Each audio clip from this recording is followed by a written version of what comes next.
So நம்ம next பார்க்குறது இந்த தகுல குலேஸ்வரம். அதாவது தகுலபுரம்ன்ற ஒரு ஊர்ல தகுலன்ற ஒரு ராஜா ஆட்சி புரிஞ்சிருந்தான். அவன் வந்து பயங்கர சிவபக்தன். ஆனா நடுவில் சில காலம் அவன் வந்து தன் பக்தியை மறந்து ஏதோ பண்ணிட்டு இருக்கான். அப்போ வந்து ஒரு குருவை வந்து மீட் பண்றான். அந்த குரு சொல்ற, நீ வந்து சிவனை வந்து பூஜை பண்ணினா உனக்கு அவர் அருள் புரிவார். சரி, ஒரு சிவனை நினைச்சிட்டு தபஸ் பண்றான். அப்போ வந்து சிவபெருமான் இது அங்க தோன்றி என்ன சொல்றாருன்னா, நீ வந்து இந்த இடத்துல ஒரு சிவன் கோவில் கட்டுங்கிற. அதுதான் தகுல குலேஸ்வரம்ன்ற கோயில். அதுதான் அந்த ராஜா. அடுத்தது நம்ம பார்க்க போறது கங்காளர். கங்காளம்னா எலும்புன்னு அர்த்தம். தட் இஸ் முதுகெலும்புன்னு அர்த்தம். ஸோ நம்மளுக்கு வாமன அவதாரம் பத்தி தெரியும். வாமன அவதாரம் அந்த 3 ஸ்டெப் அவர் வந்து கேட்கிறாரு இல்லையா மகாபலி கிட்ட. அப்போ வந்து அந்த 3வது ஸ்டெப் தன் தலையில வைக்க சொல்றான் மகாபலி. இப்போ தலையில வைக்கிற சமயத்துல அவர் வந்து அவனை வந்து பாதாள லோகத்துக்கு தள்ளி விட்டுடுறாரு. ஆனாலும் அவரோட அந்த அந்த உக்ரகம் தனியலையாம். அவர் வந்து உக்ர மூர்த்தியா அவர் வந்து இருக்காராம். ஸோ எல்லாரும் சிவபெருமான் கேட்குறாங்களாம். அப்போ வந்து சிவபெருமான் வந்து அவரை வந்து அவரோட வீரியத்தை அடக்கி அவரோட முதுகெலும்பு எடுத்து கையில வச்சுக்கிறாராம். அதுதான் தண்டமா அவர் வச்சுக்கிறார். அதாவது எலும்பு கங்காளர்னு அந்த வடிவம். அடுத்தது வந்து பிரம்ம சிரசேதன மூர்த்தி. அதாவது பிரம்மாவோட தலையை கட் பண்றாருல அது. அதாவது ஒரு காலத்துல சிவனுக்கும் 5 தலை இருந்துதான், பிரம்மாவுக்கும் 5 தலை இருந்துதான். அதனால பிரம்மாவுக்கு ரொம்ப கர்வமா இருக்காராம். அதனால சிவபெருமான் ஒரு தலையை கிள்ளி எடுத்ததா சொல்லப்படுறது. அது ஒரு கதை. இது நிறைய கதை இருக்கு. இது அவருக்கு வந்து அவர் தலையை ஏன் கிள்ளினார்னு. இன்னொன்று வந்து நம்ம பார்த்தோம் இல்லையா, அந்த இண்டஸ் ரூபத்துல வராரு அவர் வந்து லிங்கோத்பவரா வர சமயத்துல ஒரு பொய் சொல்லிடுறாரு இல்லையா. பிரம்மா பொய் சொன்னதுனால அவர் ஒரு தலையை எடுத்துட்டு உனக்கு வந்து கோயிலே இருக்காதுன்னு சபிக்கிறாருன்னு ஒரு கதை சொல்லுவா. இது அடுத்தது என்னன்னா, பிரம்மாவோட தலையை அவர் வந்து எடுத்துன உடனே என்ன ஆகுது, அந்த கபாலம் அவரோட கையில விட்டிண்டு அது அவர் கையில இருந்து போகிறது இல்லை. ஸோ இவர் என்ன பண்றாருன்னா வந்து எல்லார்கிட்டையும் போய் அதுல வந்து, அதாவது முனிவர்கள் தேவர்கள் கிட்ட இதெல்லாம், அதுல ரிஷிகள் கிட்ட இதெல்லாம், அதுல அவளோட ரத்தத்தை தானமா வாங்குறார். அதுதான் இந்த மூர்த்தி. இது வந்து எப்படி கபாலம் நீங்கிறதுனாக்கா, கடைசியில பெருமாள் வந்து தன்னோட நெத்தியிலேருந்து ரத்தத்தை கொடுக்குறாங்க. அதனாலதான் கீழே விழுந்து அந்த கபாலம் நீங்கிறதுன்னு ஒரு கதை உண்டு. அந்த கதை தான் இது. இன்னொன்னும் சொல்லுவா என்னன்னா, காசிலெல்லாம் என்ன சொல்லுவாருன்னா, அன்னபூர்ணி கிட்ட போய் வந்து அவர் வந்து பிச்சை எடுத்தார்னா அப்போ அது நீங்கும்னு சொல்லி அன்னபூர்ணி கிட்ட காசிக்கு போய் அவர் எடுக்கிறாராம். அப்போ பக்கத்துல சரஸ்வதி நின்றுட்டு சொல்றாளாம், நீ வந்து போடுற சமயத்துல அந்த சாதத்தை கீழே போடு, உடனே இந்த கபாலம் வந்து கீழே விழும், அப்போ காலால மிதிச்சுடலாம், அது அழிஞ்சு போயிடும் அப்படின்னு ஒரு கதையும் அதுக்கு உண்டு. அடுத்தது பிச்சாடனர். சோ இந்த தாருகாவனத்துல இருக்கிற ரிஷிகளுக்கெல்லாம் கடவுள்னே ஒண்ணு கிடையாது, வேதங்கள் போறோம், நம்ம படிச்ச கல்வி எல்லாம் போறோம், நம்ம கத்துன்னு இருக்கிறதெல்லாம் போறோம்ன்ற மாதிரி ஒரு மமதை வந்துடும். அந்த மமதையில அவ இருக்கிற சமயத்துல அவளோட இதை திருப்பறதுக்கோசரம், அவளை ஒரு நல்வழிப்படுத்துறதுக்கோசரம் சிவபெருமான் வந்து பிச்சாண்டர் கோலம் எடுத்துக்கிறாங்க. தட் இஸ் பிச்சை இருக்கிறவங்க மாதிரி வந்து ஒரு சும்மா கொஞ்சோண்டு இதை மாத்திரம் கட்டிண்டு. ஆனா சில பேர் சொல்லுவா நிர்வாணமா போறாருன்னு. எல்லாத்தையும் திறந்துட்டு அவர் வந்து அந்த முனிவர்களோ இருக்கிற அந்த வீதியில வீடுகள் வீதியில போறாராம். அப்போ அங்க இருக்கிற அவளோட வந்து மனைவிமாரெல்லாம் பார்த்துட்டு அவரோட அழகுல மகிழ்ந்து அவர் பின்னாடியே போறாராம்.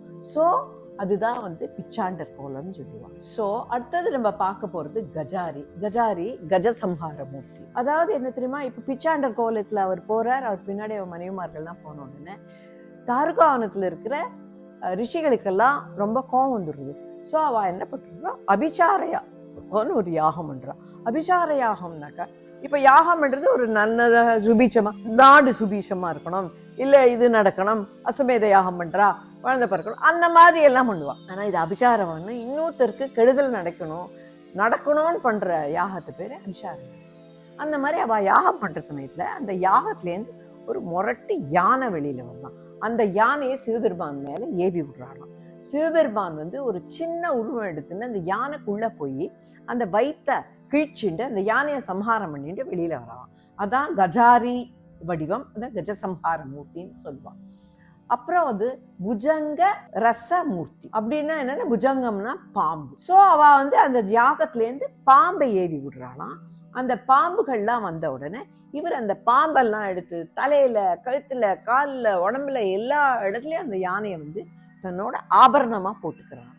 அதுதான் இந்த மூர்த்தி.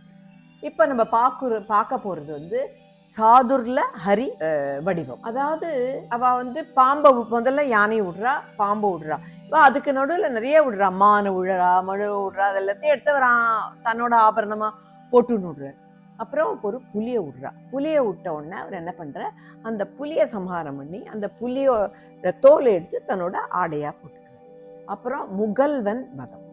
முகல்வ மூர்த்தி, அதாவது முகல்வன்ற ஒரு அசுரனை அந்த யாகத்திலேருந்து வரவழைச்சு அவனை ஏவி விடுறா. அப்போ வந்து அவர் வந்து அவனை சம்ஹாரம் பண்ற. இப்போ நீங்க எல்லா சிவன் இதுலயும் நடராஜர் எஸ்பெஷலி பார்த்தேன்னா காலில் ஒரு ராட்சசன் இருப்பான், அவன் தான் முகல்வன். ஆக்சுவலி இது வந்து ரொம்ப ரொம்ப தத்துவார்த்தமான ஒரு வடிவம். அதாவது என்னன்னா, நம்ம கிட்ட இருக்கிற அகந்த அது மூலியமா தான் அந்த ரிஷிகள் எல்லாம் அகந்த எடுத்துட்டா இல்லையா, அந்த அகந்தைய அழிக்கிறார் அவர். ஸோ இது வந்து ரெப்ரசன்ஸ் தட் நம்மளோட அகங்காரம், நம்மளோட ஈகோ, ஓகே, நம்மளோட ஆணவம், நம்மளோட whatever bad things we have, அதை வந்து போட்டு அவர் வந்து காலடியில் போட்டு சம்ஹாரம் பண்றார். அதுதான் இதோட அர்த்தம். சில இதுல பார்த்தீங்கன்னா கூட சிவனுக்கு காலடியில ஒரு உட்காந்துட்டு இருப்பார், காலடியில இது இருக்கும். நடராஜர் காலடியில கட்டாயம் ஒரு ஒரு ஒரு அந்த முகல்வன் இருப்பான். அது வந்து இதை தான் ரெப்ரசன்ட் பண்றது. ஸோ இப்போ மத்ஸ்ய கூர்ம வராக அவதாரத்தை பத்தி நம்ம பேச போறோம். ஸோ இப்போ வந்து பெருமாள் வந்து பல அவதாரங்கள் எடுத்தார். அதுல முக்கியமான 10 அவதாரம் வந்து தசாவதாரம். அந்த தசாவதாரத்துல மத்ஸ்ய கூர்ம வராக அவதாரத்தை பத்தி இங்க நம்ம பார்க்க போறோம்.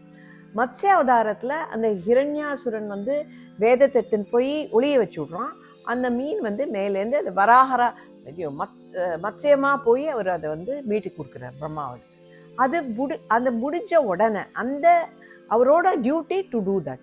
அந்த டியூட்டி முடிஞ்ச உடனே அந்த மத்ஸ்யம் என்ன பண்றதா, ரொம்ப கர்வத்துல மமதையாயி கடலையே ஒரு கலக்கிறமா. அப்போ வந்து சிவபெருமான் போய் அந்த மத்ஸ்யத்தை வந்து சம்ஹாரம் பண்ணிட்டு ஏன்னா அடுத்த he is facilitating for the next அவதாரம். It's not that he is killing. இவர் என்ன ஃபெசிலிட்டேட் பண்றார் அடுத்த அவதாரம் எடுக்கிறதுக்கு. ஸோ மத்ஸ்ய அவதாரம் முடிஞ்ச உடனே வராக அவதாரத்துல அவர் வந்து இந்த பூமி அந்த சேர்னிங் ஆஃப் த ஓஷன் நடக்கிற சமயத்துல அவர் அந்த ஆமையா இருந்துட்டு பண்றாரு இல்லையா, அந்த மலைய மந்தார மலையை தாங்குறாரு இல்லையா, அது முடிஞ்ச உடனே திருப்பி வராகம் என்ன பண்றதுதான், அந்த கடலையே ஒரு கலக்கிறதான். தன்னோட கர்வம், அந்த மமதைக்கு கர்வமாயிடுதான், பெருமாளே நம்ம வடிவம் தான் எடுத்துட்டு இருக்காருன்னு சொல்லிட்டு. ஸோ அந்த மத்ஸ்யத்தை அவர் வந்து சம்ஹாரம் பண்ணிட்டு நெக்ஸ்ட் வராக பூமாதேவிய பூமியிலேருந்து வெளியில கொண்டு வந்த உடனே திருப்பி அது பண்ற அட்டூழியங்களை இது பண்றதுக்கோசரம் அதை சம்ஹாரம் பண்ணி அடுத்த அவதாரத்துக்கு இது பண்றது.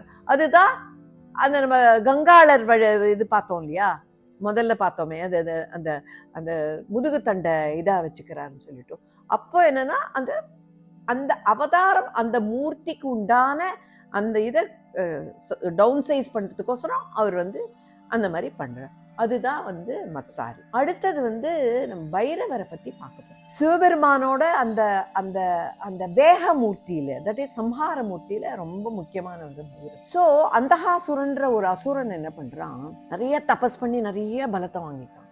அவன் வாங்குற ஒரு பெரிய வரம் என்னன்னு தெரியுமா, தன் தாயினால மட்டும்தான் தன்னை கொல்ல முடியும், ஓகே, வேற யாரும் தன்னை வந்து கொல்ல முடியாதுன்ற ஒரு வரத்தை வாங்கிட்டான். அவனோட ஐடியா என்னன்னா, ஒரு தாய் என்னதான் இருந்தாலும் தன்னோட குழந்தைய ஒரு கொல்ல மாட்டான். நம்ம ஒரு தாயின்னு பார்த்தா அவ ரொம்ப கெட்டவளா இருப்போம், ஆனா தன்னோட குழந்தைன்னு பார்க்குற சமயத்துல அவ வந்து she will be very considerate towards her child. So அந்த மாதிரி வரத்தை வாங்கின, அதனால அவனுக்கு ரொம்ப கர்வம் ஜாஸ்தியாகி அவன் எல்லாரையும் துன்பப்படுத்துறான். அப்புறம் என்ன பண்றான்னா, அவன் வந்து கைலாசத்துக்கு போறான். கைலாசத்துக்கு போயிட்டு அவன் என்ன பண்றான், பார்வதியே வந்து தன்னோட அழிஷன் பண்ணோன்ற ஒரு எண்ணம் வந்துருந்தான். ஸோ அந்த மாதிரி வர பண்ற சமயத்துல சிவபெருமான் வந்து இந்த பைரவர் வடிவம் எடுத்துட்டு அவனை சம்ஹாரம்.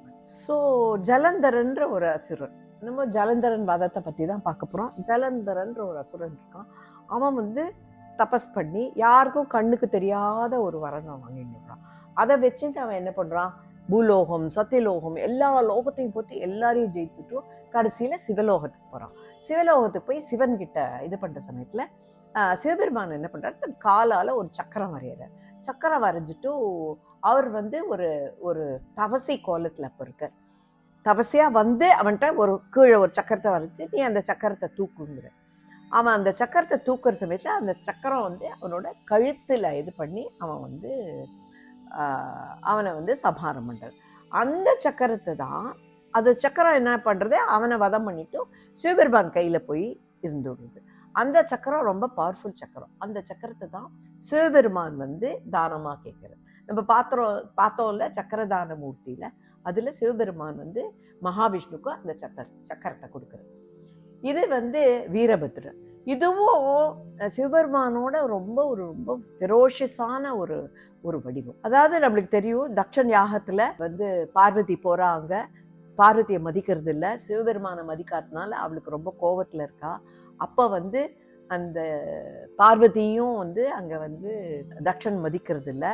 அப்போ வந்து அவள் வந்து தன்னை வந்து அந்த யாக குண்டத்தில் குதிச்சுடுறான். அப்போ வந்து சிவபெருமானுக்கு வந்து இந்த விஷயம் தெரிஞ்சோடனே வந்து அவனை யாக குண்டத்தை அவர் வந்து ருத்ரதாண்டவம் ஆடுறார். அந்த சமயத்தில் அவரோட சில பேர் சொல்லுவா அவரோட முடியிலேருந்து, சில பேர் அவர் வேர்வையிலேருந்து சொல்கிற ஒரு ஒரு ஒரு ஒரு உருவம் தோன்றது. அதுதான் வீரபத்ரர்.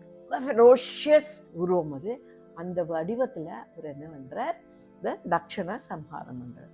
அதுதான் வீரபத்ர வடிவம். அடுத்தது இப்போ நம்ம பார்க்க போகிறது அகோரமூர்த்தி. அதாவது மருத்துவாசுரன் ஒரு அசுரன் வந்து கடல்ல இருந்துட்டு சிவபெருமான் கிட்ட சூலத்தை வாங்கணும்னு கடல்லையே இருந்துட்டு அவன் வந்து தபஸ் பண்ணான்.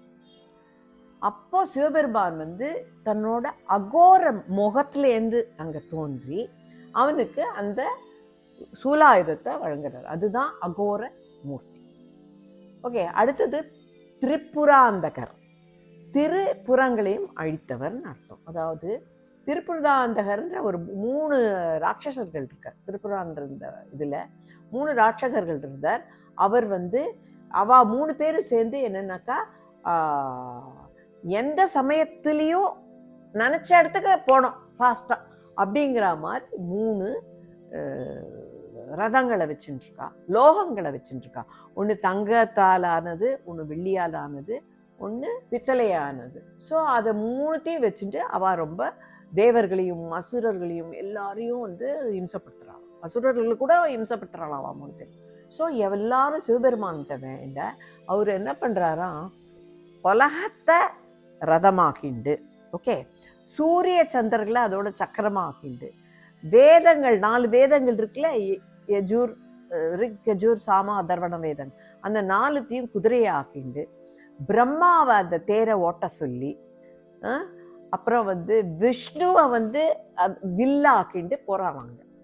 அங்க போய் அவளை வந்து அவள் என்ன ஒரு ட்ரிக்கியா வரம் வாங்கிட்டு இருக்கான்னா, 3 பேரையும் ஒரே கணையால இது பண்ணணும். 3 பேரும் ஒரே லைன்ல ஒரே சமயத்துல அவளை கொல்லணும். அதுதான் அவள் வாங்கின வரத்தோட மிகப்பெரிய இது. அது அந்த மாதிரி ஒரு வரத்தை வாங்கிட்டு இருக்கார். இவர் அங்க போறார், தன்னோட பக்தர்களையும் ஆனா இவ 3 பேரும் சிவன் பக்தர்கள் வேற. ஸோ அவருக்கு என்ன தோன்று, சிவ பக்தர்களையும் காப்பாற்றணும், உலகத்துல இருக்கிற மக்களை தேவர்களை எல்லாரையும் காப்பாற்றணுன்றதுக்கோசரம் அங்க போயிட்டு அவர் வந்து அம்பு எல்லாம் விடாம ஒரு புன்னகையில ஸ்ட்ரைட்டா போய் அந்த 3 லோகத்தையும் அழிச்சு விடலாம். அழிச்சிட்டு இந்த அப்போ வந்து இவ 3 பேரையும் என்ன பண்றார், அவர் வந்து அவ 2 பேரை வந்து தன்னோட பூதகணங்களாக்கிண்டு ஒருத்தனை வந்து அந்த விழாலாம் பண்றதுக்கு ஒரு தலைவனை ஆக்கிக்கிறார். அதாவது அவரோட பக்தர்னால அவளை காப்பாத்துறாரு. இப்போ வந்து ஆக்சுவலி நம்ம கடைசியா வந்துட்டோம். இப்போ வந்து நம்ம என்ன பண்ணோம், காமதகன மூர்த்தியை பார்க்க போறோம். தட் இஸ் காமதேவனை, மன்மதனை எப்படி அவர் எரிச்சாருங்கிற கதை. இப்போ வந்து சூரபத்மன் பயங்கரமா எல்லாரையும் கொடுமைப்படுத்துறான். ஸோ அவனை அழிக்கணும்னாக்கா சிவபெருமானோட அம்சம் உண்டாகணும். அம்சம் என்ன, அவர் என்ன ப்ராமிஸ் பண்ணியிருக்கார் தேவர்கள் கிட்ட எல்லாம், என்னோட அம்சமான முருகன் வந்து உங்களை காப்பாற்றுவாருங்க. முருகர் பிறக்கணும், ஆனால் சிவபெருமன் தபஸ் பண்ணிட்டு இருக்கு. ஸோ அவர் தபஸை கலைச்சாதான் அவர் போய் வந்து முருகனை கிரியேட் பண்ண முடியும். ஸோ முருகன் அப்போ தான் பிறப்பான். ஸோ அதனால் வந்து தேவர்கள் எல்லாம் சேர்ந்துண்டு, பிரம்மா விஷ்ணு எல்லாருமா சேர்ந்துட்டு இதுக்கு என்ன பண்ணலாம்னு யோசிக்கிறார். அப்போ வந்து மகாவிஷ்ணு சொல்கிறார், நம்ம வந்து காமனை அனுப்பிச்சு அந்த வில்ல போட சொல்லலாம். அப்போ அவரோட இது கலைஞ்சு போயிடும். கலைஞ்ச உடனே அப்புறம் நம்ம வந்து அப்புறம் நம்மளுக்கு வந்து சூரனை சம்ஹாரம் பண்ணுறதுக்கு வழி கிடைக்கும்னு சொல்கிறார். ஸோ முதல்ல மறுக்கிறான். யாரு? மன்மதன் மறுக்கிறான், நான் பண்ண மாட்டேன்னு. பட் இல்லைன்னா பிரம்மாவோட அவருக்கு கர்ஸ் பண்ணிடுவார்ல, அதுக்கு பயந்துட்டு கடைசியில் ஒத்துண்டு அவன் போய் சிவபெருமான் மேலே அந்த கரும்புனால வில்லு அப்புறம் மலர்னால அம்புல அது ஏன்னா கலைஞ்ச வந்த சிவபெருமான் நெத்திக்கண்ணை திறந்து அவனை பஸ்பமாக்குறார். அதுதான் காம தகன மூர்த்தி. அடுத்தது கால சம்ஹார மூர்த்தி. இது வந்து நம்மளுக்கு வந்து ரொம்ப தெரிஞ்ச கதை. அதாவது மார்க்கண்டேயன் வந்து 16 வயசு பிருகண்டு முனிவர் வந்து சிவபெருமான் கொடுத்த வரம் அது. அவர் கேட்குற சிவபெருமான் அவருக்கு வந்து பிருகண்டு முனிவருக்கு என்ன மாதிரி குழந்தை வேணும், வந்து பலகாலம் வாழற ஒரு முரட்டு குழந்தை வேணுமா, இல்லை ரொம்ப தெய்வீகமான குழந்தை 16 வயசு வாழற குழந்தை வேணுமான்னு கேட்குறாரு. அவர் வந்து எனக்கு 16 வயசு ஆனால் நம்ம தெய்வீகமாக அறிவுள்ள குழந்தை வேணும்னு வேண்டிக்கிறார். அதை மாதிரி பிறக்கிறான் மார்க்கண்டேயன். மார்க்கண்டேயனுக்கு அந்த 16 வயசு நெருங்குற சமயத்துல பிருகண்டு முனிவரும் அவன் வைஃபும் ரொம்ப வருத்தத்துல இருக்கா. இப்போ அவன் அப்பா அம்மா கிட்டேருந்து இந்த மாதிரி தெரிஞ்சுட்டு அவன் என்ன பண்றான், பல கோவில்களுக்கு, சிவன் கோவிலுக்கு போய் பிரார்த்தனை பண்றான். பிரார்த்தனை பண்ணிட்டு திருக்கடையூர்ல வந்து அந்த சிவபெருமான அவன் வந்து பூஜை பண்ணிட்டு இருக்கான். அந்த சமயத்துல அவனுக்கு கரெக்டா அன்னைக்கு தான் அவனுக்கு வந்து அந்த டேட் வந்துடுறது. ஸோ வந்து யமன் வந்துடுறான் அங்கே பாசக்கயிறு எடுத்துட்டு அவனை வந்து ஆக்ஷன் போகிறதுக்கு. அப்போ வந்து யமன் வந்து அந்த பாசக்கயிறை போடுறான். அந்த பாசக்கயிறு வந்து அவன் அந்த மார்க்கண்டேயன் மீது மாத்திரம் விழறதில்லை, சிவபெருமான் மேலேயும் விழுந்துருது. சிவபெருமான் வந்து அவரை வந்து யமனை சம்ஹாரம் பண்ணிட்டு இவனுக்கு என்றும் 16 வயசுன்ற ஒரு அருள் புரியுறான். யமன் இறந்து போயிடுறான். உடனே இங்கே வந்து அழிவே இல்லை, யாருமே இறந்து போகிறது இல்லை. உலகத்தில் வந்து இது ரொம்ப ஜாஸ்தி ஆகிடுறது, ஏன்னா பாப்புலேஷன் ஜாஸ்தி ஆகிடுறது. பூமாதேவினால் அந்த இதை தாங்க முடியலையாம். ஸோ பூமாதேவி போய் தேவர்களோட போய் சிவபெருமான்கிட்ட கெஞ்சற சமயத்தில் வந்து சிவபெருமான் சொல்கிறார், சரி நான் அவனை உயிர்ப்பிக்கிறேன்னு சொல்லிட்டு அவனுக்கு யமனுக்கு உயிரை கொடுத்துட்றார். உயிர் கொடுத்த உடனே யமன் வந்து எனக்கு வந்து இப்போ யாருமே என்னை மதிக்க மாட்டா, ஏன்னா நான் வந்து இறந்துட்டும் அப்புறம் இப்போ பிறந்திருக்கேன் இல்லையா, நீங்கள் எனக்கு கொடுத்த மர்சினால தான் நான் வந்திருக்கேன் இப்போது அப்படின்னு. அப்போ சிவபெருமான் வந்து சொல்கிறாராம், வந்து அந்த ஒரு கோவில் இருக்குது திருவாஞ்சியம்னு ஒரு கோவில். அந்த கோவிலில் நம்ம உள்ள நுழையிற சமயத்தில் லெஃப்ட் சைடில் வந்து பிள்ளையாருக்கு பதில் யமன் இருப்பான். ஃபஸ்ட்டு யமனை பார்த்துட்டு தான் அந்த கோவிலுக்குள்ளேயே நம்ம போக முடியும். அப்போது அந்த சமயத்தில் சிவபெருமான் அந்த யமனை வந்து தன்னோட வாகனமாக ஏற்றுக்கிறார். ஏன்னா யமனுக்கு வந்து ஒரு அந்தஸ்தை கொடுக்கறதுக்கோசரம். ஸோ இந்த மாதிரி நம்ம வந்து இந்த 10 நாளும் இவ்வளோ சிவபெருமானோட வடிவங்களெல்லாம் பார்த்து இந்த நவராத்திரியை நன்னா கொண்டாடினோம். இதெல்லாம் எல்லோரும் ரிலீஸ் பண்ணுவேன்னு நினைக்கிறேன். உங்களோட கமெண்ட்ஸ் எது இருந்தாலும் தயவுசெய்து எனக்கு சொல்லுங்க. ப்ரைவேட்டாகவும் நீங்கள் அனுப்பலாம், இல்லை கமெண்ட்ஸ்லேயும் போடலாம். அடுத்த வருஷம் இன்னொரு ஏதானும் டாப்பிக்கில் டெஃபினட்டாக உங்களெல்லாம் மீட் பண்ணுவேன்னு நினைக்கிறேன். ஸோ டில் தென் பாய், நமஸ்காரம். ஸோ இந்த மாதிரி நம்ம வந்து இந்த 10 நாளும் இவ்வளோ சிவபெருமானோட வடிவங்களெல்லாம் பார்த்து இந்த நவராத்திரியை நன்னா கொண்டாடினோம். இதெல்லாம் எல்லோரும் ரிலீஸ் பண்ணுவேன்னு நினைக்கிறேன். உங்களோட கமெண்ட்ஸ் எது இருந்தாலும் தயவுசெய்து எனக்கு சொல்லுங்க. ப்ரைவேட்டாகவும் நீங்கள் அனுப்பலாம், இல்லை கமெண்ட்ஸ்லேயும் போடலாம். அடுத்த வருஷம் இன்னொரு ஏதானும் டாப்பிக்கில் டெஃபினட்டாக உங்களெல்லாம் மீட் பண்ணுவேன்னு நினைக்கிறேன். ஸோ டில் தென் பாய், நமஸ்காரம்.